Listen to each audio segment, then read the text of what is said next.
राधे राधे, जय श्री कृष्णा। आप सभी का दिन शुभ और मंगलमय हो और भगवान श्री कृष्ण की कृपा आप सभी भक्तजनों पर सदा सर्वदा बनी रहे। आज सुनिए कार्तिक मास महात्म्य का अध्याय 19। आज का अध्याय शुभारंभ करने से पहले आपको सुनाते हैं कार्तिक स्नान की एक कहानी। एक समय की बात है, किसी गांव में एक साहूकार रहता था। उसके एक बेटा और बहू भी थे। साहूकार के बेटे की बहू कार्तिक के महीने में रोजाना वह जल्दी उठकर गंगा स्नान करने के लिए जाती। उसका नियम था कि वह कभी भी पराये पुरुष को मुंह नहीं देखती। एक राजा का बेटा भी सुबह सवेरे गंगा स्नान के लिए जाता था। वह देखकर हैरान होता था कि मैं बहुत जल्दी आता हूँ स्नान करने के लिए, लेकिन कोई कोई तो है जो मुझसे भी पहले आकर स्नान करके चला जाता है। तो राजा का बेटा रोजाना सुबह जल्दी आने की कोशिश करता रहा, पर साहूकार की बहू से उससे भी पहले स्नान करके चली जाती। ऐसा करते करते कार्तिक महीना बीतने वाला था। सिर्फ 5 दिन बाकी थे। साहूकार कहने लगा कि मैं पता लगा के ही रहूंगा कि कौन है। इस तरह सोचते हुए वह कार्तिक स्नान के लिए जा रहा था। तो साहूकार की बहू स्नान करके घर जा रही थी। जैसे ही साहूकार के बेटे की बहू को लगा कि कोई आ रहा है, तो वह जल्दी जल्दी अपने घर जाने लगी। जल्दबाजी करने पर उसकी माला मोजड़ी वहीं पर छूट गई। तो वह घर चली गई और राजा का बेटा देखने लगा कि कोई तो था जो स्नान कर रहा था, अब कहाँ चला गया। इस तरह वह इधर उधर देखने लगा। तभी उसकी नज़र माला मोजड़ी पर पड़ी, जो उसने उठा ली और सोचने लगा कि यह कोई औरत है जो मुझसे पहले स्नान करके आती है, और जिस औरत की माला मोजड़ी इतनी सुंदर है वह खुद ना जाने कितनी सुंदर होगी। यह सोचकर उसने पूरे गांव में मुनादी करवा दी कि जिसकी माला मोजड़ी है वह 5 रात मेरे पास आएगी। अब राजा के बेटे का हुक्म था तो कोई टाल नहीं सकता था और ना ही विरोध कर सकता था। तो सामने से साहूकार के बेटे की बहू ने कहला दिया कि मैं 5 रात तो आऊंगी, लेकिन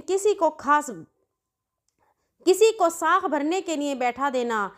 तो यह सुनकर राजा के बेटे ने एक तोते को पिंजरे में बंद करके गंगा किनारे पेड़ पर टांग दिया। बहू सुबह के समय आई, पहली पौड़ी पर पैर रखा और बोली कि हे कार्तिकेय, ठाकुर राई दामोदर, पांचों पांडु, छठी नारायण, भीकम राजा, उस पापी को नींद आ जाए। तो उसके इतना कहते ही राजा के बेटे को नींद आ गई। वह सुबह नहा धोकर चलने लगी तो तोते से कहने लगी कि सुआ सुआ तेरे गल डालूंगी हीरा, मेरी साख भरियो वीरा। यह सुनकर सुआ बोली कि कोई भाई भी साख भरता है क्या। वह फिर बोली सुआ सुआ सुबह तेरे पग घोलूं, नेवर खास भरियो मेरे देवर। सुआ ने कहा ठीक है भाभी, मैं तेरी साख रखूंगा। वह तो कहकर चली गई। राजा का बेटा हड़बड़ा कर उठा और सुआ से पूछा, सुआ सुआ वह आई थी, वह कैसी थी। तो सुआ बोला, आभा की सी बिजली, होली की सी झल, केला की सी कामनी, गुलाब का सा रंग। तो यह सुनकर राजा के बेटे का मन मचलने लगा और सोचने लगा कि मैं भी कैसा हूँ। वो आई तो थी, मैं सो गया, कल से मैं नींद नहीं लूँगा। तो अगले दिन राजा के बेटे ने सोचा कि आज मैं अपनी उंगली में चीरा लगा लूँगा ताकि मुझे नींद ना आए। तो अगले दिन राजकुमार ने अपनी उंगली चीर कर वहाँ पर बैठ गया। उंगली में बुरी तरह से दर्द हो रहा था, उसे नींद भी नहीं आ रही थी। उधर जैसे ही सुबह होने वाली थी तो साहूकार के बेटे की बहू आई और भगवान से उसी तरह प्रार्थना करने लगी। कहने लगी, हे कार्तिकेय ठाकुर राई दामोदर, पांचों पांडव, छठी नारायण, भीकम राजा, उस पापी को नींद आ जा। तो राजा के बेटे को नींद आ गई और साहूकार के बेटे की बहू ने स्नान किया और जाते समय तोते के पास आई और कहने लगी कि सुआ सुआ तुम मेरी साख भरो, मैं तुम्हारे पैरों में नेवर डालूंगी। तो सुए ने कहा कि ठीक है भाभी। यह सुनकर वह घर चली गई और उसके जाते ही राजा का बेटा नींद से जागकर बैठ गया। उसने तोते से पूछा कि सुबह सुबह वो आई थी क्या। तो सुए ने कहा कि हाँ आई थी। तो राजकुमार सोचने लगा कि मुझे क्या हो गया है कि जब वह आती है तो मुझे नींद आ जाती है। आज मैं बिना बिस्तर के बैठूंगा और सारी रात बैठे बैठे बिताऊं। इस तरह तीसरे दिन साहूकार के बेटे की बहू स्नान करने आई तो उसने फिर भगवान से प्रार्थना की और राजकुमार को नींद आ गई। जब वह नहाकर जाने लगी तो आंख बंद करके चली गई। राजकुमार जब उठा तो वह जा चुकी थी। राजकुमार फिर से सोच में पड़ गया। वह सोचने लगा कि आज मैं अंगीठी जलाकर बैठूंगा जिससे मुझे नींद ना आ जाए। तो वह रात को अंगीठी रखकर वहां पर बैठ गया। साहूकार की बहू आई और वह भगवान से प्रार्थना करने लगी कि भगवान, अपने 3 रातों तो निकाल दी, अब चौथे दिन भी मेरी रक्षा करना। भगवान ने उसकी बात रख ली और राजकुमार को नींद आ गई और साहूकार की बहू स्नान करके चली गई। तो आंख खुलते ही उसने देखा कि सुबह हो चुकी थी और वह पर कोई नहीं था। वह सोचने लगा कि आज की रात मैं बिल्कुल नहीं सोऊंगा। आज मैं अपनी आंखों में मिर्ची डालकर बैठूंगा ताकि मुझे नींद ना आए। तो साहूकार की बहू फिर आई और उसने भगवान से उसी तरह प्रार्थना की, भगवान, आज मेरा चौथा दिन है, आज भी मेरी लाज रखना। तो भगवान की कृपा से उसे नींद आ गई और वह स्नान करके चली गई। सुबह जब तोते से राजकुमार ने पूछा तो उसने वही बात बताई कि वह आई तो थी और स्नान करके चली गई।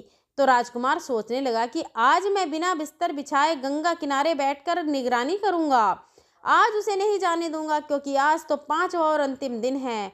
तो इस तरह विचार करके वह बैठ गया और साहूकार के बेटे की बहू आई और भगवान से प्रार्थना करने लगी कि भगवान, आज तो 5वां दिन है, आप मेरी रक्षा करना। तो वह तो पतिव्रता नारी थी और बड़े ही नियम से कार्तिक का स्नान करती थी। भगवान ने उसकी मुराद पूरी कर दी। उस दिन भी राजकुमार को नींद आ गई।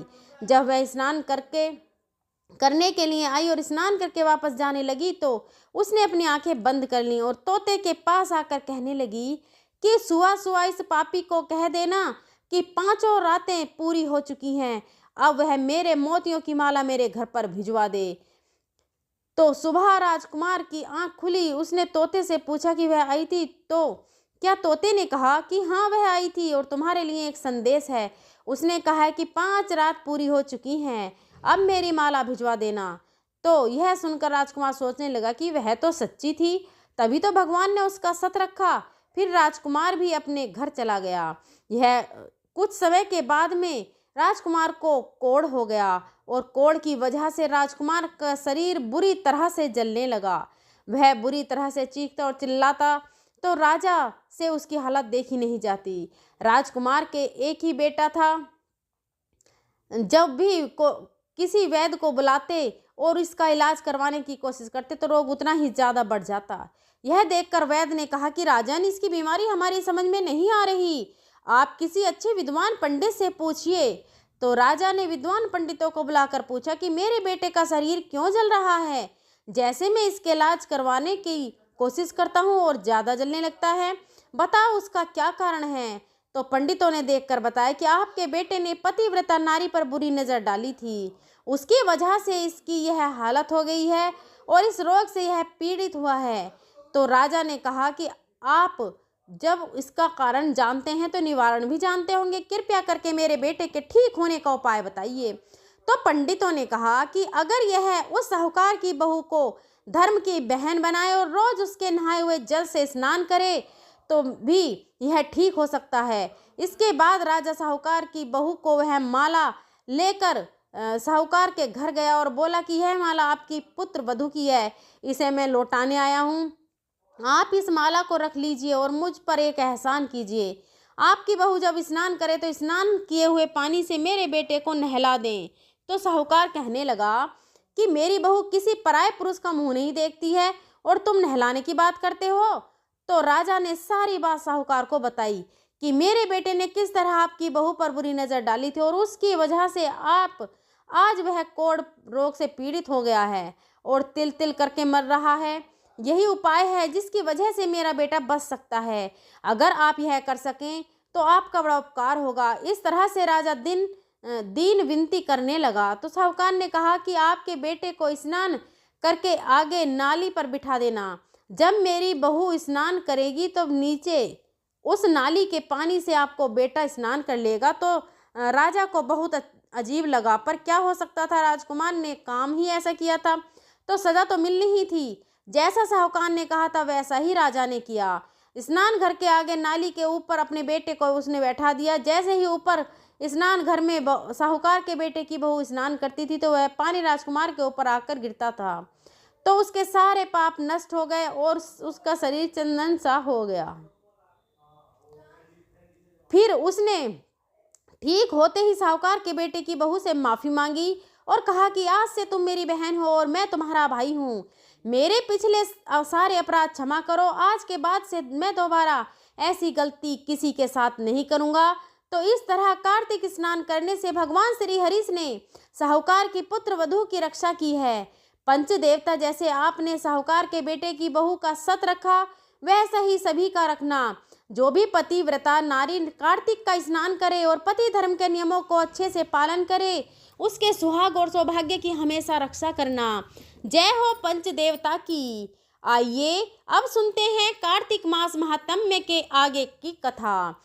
श्री सूत जी कहने लगे कि हे ऋषियों, भगीरथ के वश में सौरदस नामक राजा के पुत्र का नाम मित्र सहत था, जो गुरु वशिष्ठ के श्राप से राक्षस हो गया था। गंगा जल के प्रभाव से उसने भी परम पद प्राप्त कर लिया। तब ऋषियों ने पूछा, हे सूत जी, गुरु वशिष्ठ जी ने मित्र सह को किस कारण से श्राप दिया? कृपा करके यह कथा भी विस्तार पूर्वक सुनाइए। श्री सूत जी बोले, हे ऋषियों, एक समय अत्यंत धर्म के राजा मित्र सह अपने कुछ साथी सहित शिकार खेलने के लिए वन को गया, जहां पर उसने अनेक हिरणों का शिकार किया। फिर भूख और प्यास से दुखी होकर नदी के तट पर आ गया। राजा रात भर वहां पर रहा और प्रातःकाल होते ही शिकार की खोज में पुनः चल पड़ा। कुछ दूर जाकर राजा ने देखा कि पर्वत की कंदरा में एक व्याघ्र और व्याघ्री मैथुन कर रहे हैं। राजा ने धनुष पर बाण चढ़ाकर उन पर छोड़ दिया। व्याघ्र बाण लगते ही तत्काल वहीं पर गिर पड़ी। थोड़ी ही देर में उसने प्राण त्याग दिए। तब वह व्याघ्र राक्षस रूप धारण करके अत्यंत क्रोधपूर्वक बोला कि हे राजन, तुमने मेरे साथ घोर अन्याय किया है, मैं इसका बदला अवश्य लूंगा। ऐसा कहकर वह राक्षस दुखी होकर वहां से चला गया। कुछ वर्ष के बाद राजा मित्रसेन ने अश्वमेध यज्ञ किया, जिसमें अनेकों ऋषि बुलाए गए। गुरु वशिष्ठ जी ने ब्रह्मा विष्णु आदि देवताओं को विविध विधि पूर्वक हवि देकर यज्ञ समाप्त किया और फिर स्नान करने के लिए नदी के तट पर चले गए। गुरु वशिष्ठ जी के यज्ञ मंडप से जाते ही वह राक्षस, जिसकी पत्नी व्याघ्री को राजा ने वन में मार दिया था, बदला लेने के लिए उसी यज्ञ स्थल पर आ गया। वह कैसे आया? उसने गुरु वशिष्ठ का ही रूप धर लिया और गुरु वशिष्ठ का रूप धरकर वह राजा से कहने लगा कि हे राजन, हम मांस खाएंगे, इसलिए हमारे लिए मांस बनवाया जाए। हम स्नान करके भी आते हैं। ऐसा कहकर वह वहां से चला गया और फिर रसोइये का रूप धारण करके मनुष्य का मांस पकाकर रख दिया।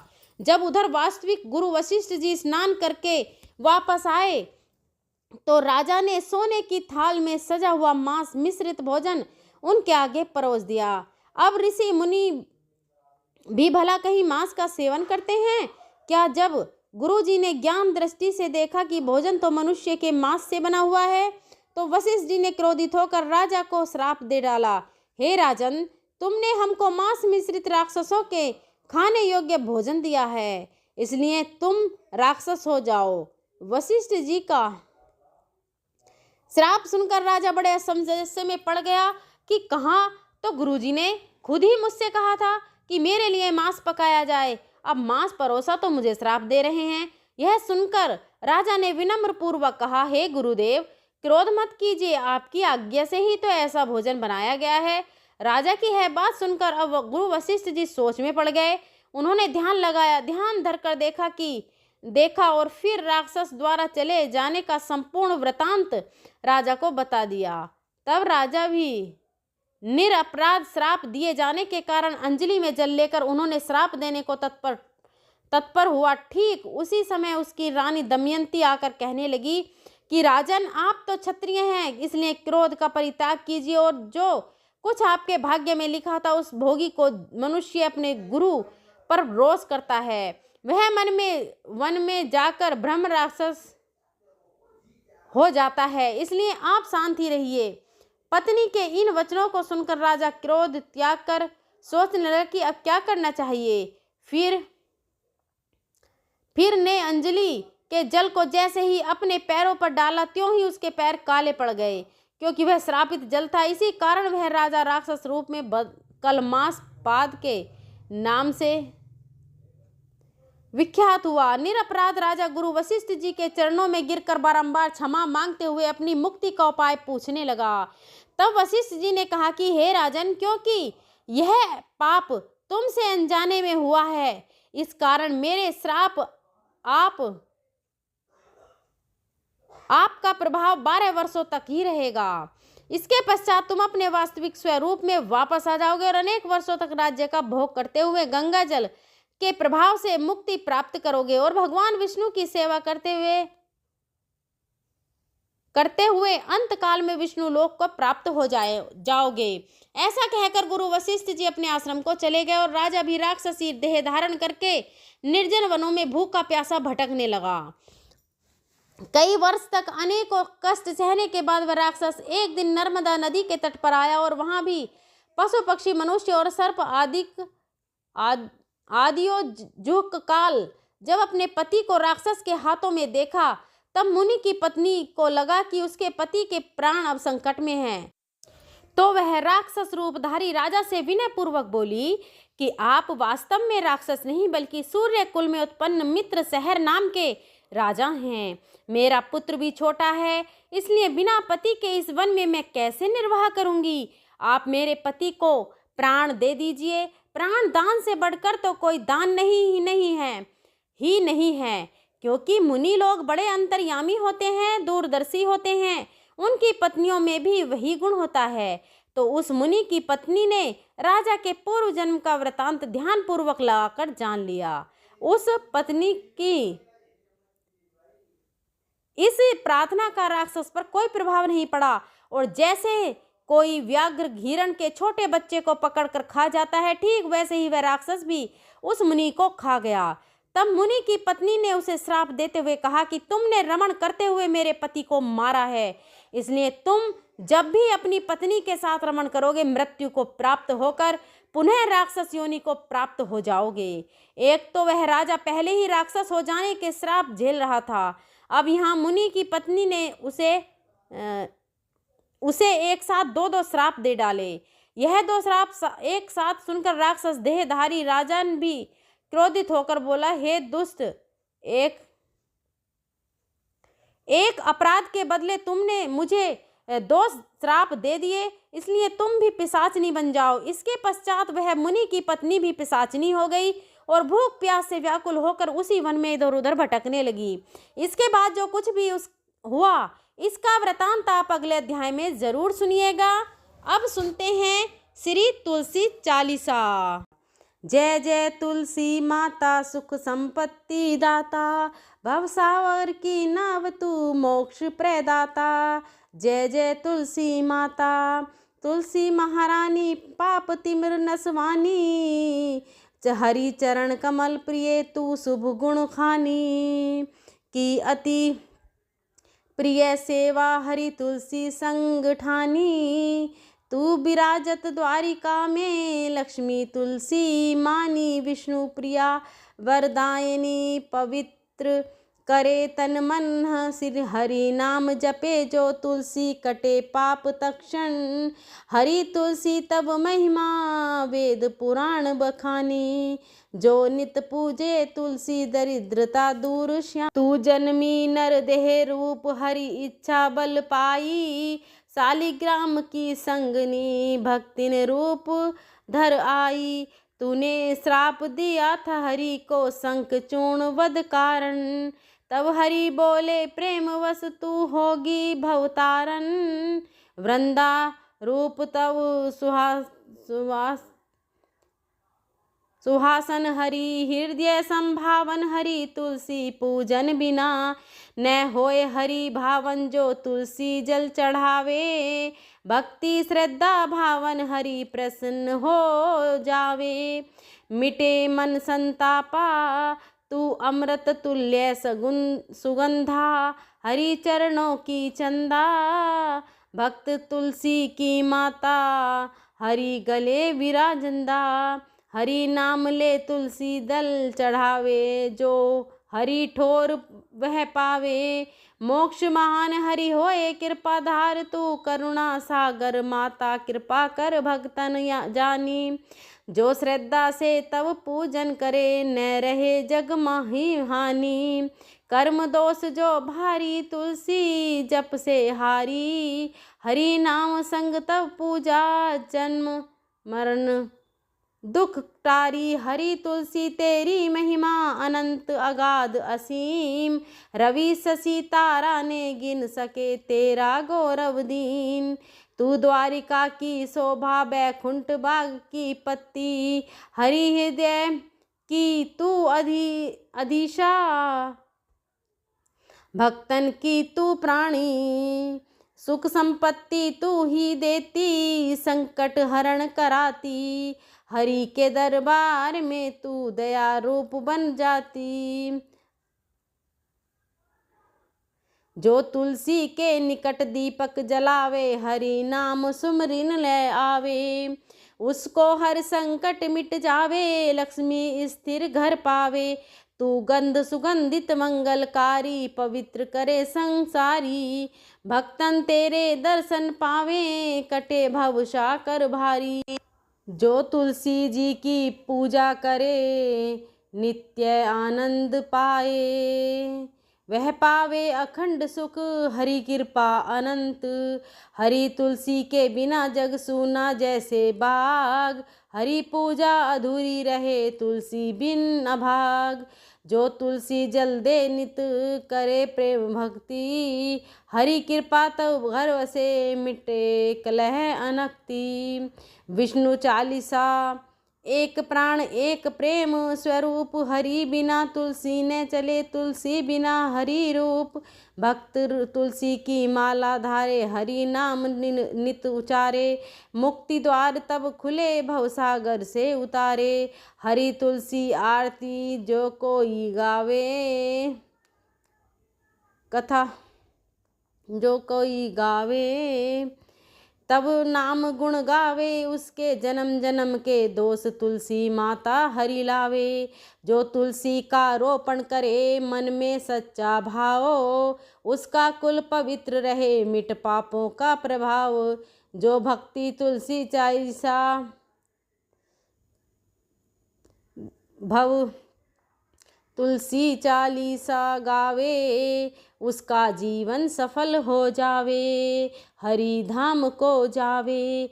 तू शीतलता की दाता प्रेम भक्ति की मूरत।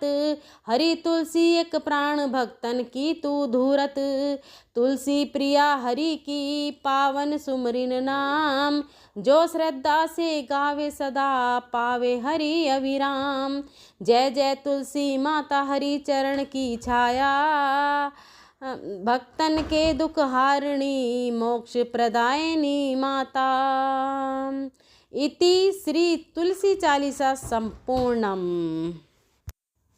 आइए अब सुनते हैं तुलसी चालीसा। जय जय तुलसी माता सकल शुभंकर सुख कर दाता। हरि की प्रिया हरि तुलसी महिमा तुम सम नाही। त्रिभुवन रहिमा जल में थल में अंबर में वासी। तुम बिनु हरि न करे निवासी। ब्राह्मण पूजे देव तुम्हें ध्यावे। जो तुलसी पत्र हरि को चढ़ावे। मुक्ति प्रदान करे तुलसी माई सुख संपत्ति सदा देवाई। दुख दरिद्र मिटे सब तेरा जो नित पूजे तुलसी व्रज धेरा। सालीग्राम संग तुम प्यारी हरि तुलसी की जोड़ी न्यारी। हरि को अर्पण जो तुलसी देही सो बैकुंठ धाम को जाई बसे ही। धूप दीप नेवद चढ़ाई हरि तुलसी आरती जो गाई। तन मन धन अर्पण जो कोई सो भव सागर तरे निशोई। जय जय तुलसी माता सकल शुभाकर सुखोदर दाता। जय श्री कृष्ण दामोदर की जय। जय कार्तिक महाराज की जय। प्रेम से बोलिए जय श्री हरि विष्णु जय तुलसी माता। ऐसे ही और भी रोचक वीडियो और आध्यात्मिक वीडियो के लिए चैनल को सब्सक्राइब कर लें और दोस्तों को और परिवारजनों को आप ज़रूर शेयर करें। अगर वीडियो अच्छी लगी हो तो कमेंट बॉक्स में जय श्री हरि विष्णु ज़रूर लिखें और वीडियो को लाइक करें। और हमारे चैनल को सब्सक्राइब ज़रूर कर लें ताकि बेल आइकन को प्रेस करें ताकि आने वाली सभी वीडियो की नोटिफिकेशन आपको मिल सके। अगर मेरे बोलने में कहीं त्रुटि रही है तो मैं हाथ जोड़कर माफ़ी चाहती हूँ। मिलते हैं अगली वीडियो में, तब तक के लिए जय श्री कृष्ण, जय हरि विष्णु, जय माता लक्ष्मी, जय जन्मांतर के पाप नष्ट हो जाते हैं।